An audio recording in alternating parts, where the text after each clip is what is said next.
বন্ধুরা, আজকে সিম্পল খাবার তৈরি করেছি।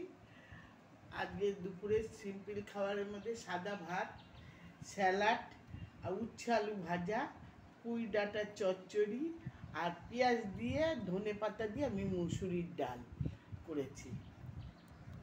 আমার এই ভিডিওটা যদি ভালো লেগে থাকে অবশ্যই লাইক করে দিও, আর আমার এই বাঙালিয়ানা চ্যানেলটাকে অবশ্যই তোমরা সাবস্ক্রাইব করে দিও।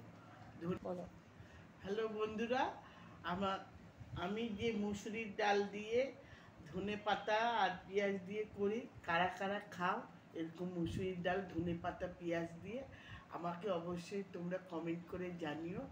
আর আমার এই ভিডিওটাকে তোমরা তো অবশ্যই আমাকে সাবস্ক্রাইব করছো না। আমাকে সাবস্ক্রাইব না করলে আমি কি করে বুঝবো যে তোমরা আমার চ্যানেলটাকে দেখছো। অবশ্যই দেখো আর আমার এই চ্যানেলটাকে অবশ্যই সাবস্ক্রাইব করে দিও।